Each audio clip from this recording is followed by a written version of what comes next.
If the United Kingdom leaves the European Union, the island of Ireland will have the only land border between the EU and the UK.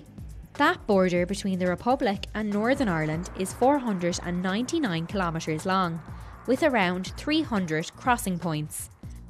Tens of thousands of people cross the border every day to go to school or work or for leisure purposes.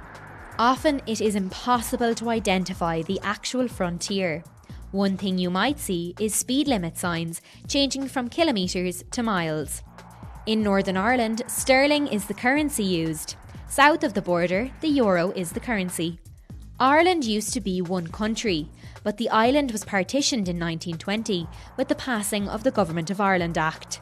It divided Ireland into 26 counties. The Republic of Ireland in the south and Northern Ireland as it is today, with 6 counties: Down, Armagh, Antrim, Tyrone, Fermanagh and Derry. When the Irish Free State was officially established in 1922, the border then became an international boundary. Checkpoints were set up on the border, with charges on goods moving between south and north. Life on a hard border began. Border checkpoints were targets of attacks by people who wanted the return of a united Ireland and an end to partition. There are concerns that if a hard border is to exist again, it will be a risk to peace. You may have heard of the Troubles before.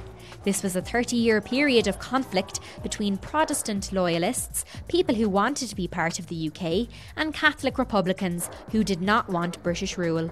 Bombings, shootings, killings, street fighting, attacks, roadblocks and non-jury trials were common throughout the Troubles. Some 3,600 people were killed and more than 30,000 more were wounded during the Troubles. The Good Friday or Belfast Agreement in 1998 ended most of the violence. It was a deal reached by the British and Irish governments and most of the political parties in Northern Ireland. It laid out how Northern Ireland should be governed. Citizens on both sides of the border had a right to vote on whether to accept this agreement in a referendum.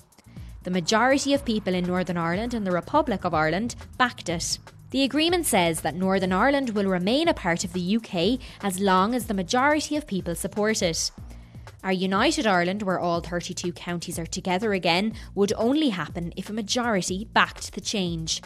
The European Union often said that the Good Friday Agreement, reached by 2 of its member states, Ireland and the UK, is one of its greatest achievements. At the moment, you can cross the border freely, and since 1993, when the EU single market began, goods can cross the border without being checked or without any extra charge.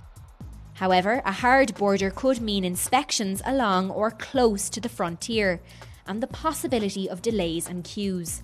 In the past 20 years, there has been very little conflict and violence in Northern Ireland.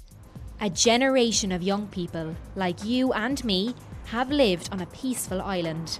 The problem we now face is that if Britain leaves the European Union without making the necessary arrangements for the Irish border to be free and open, life on a hard border could begin again.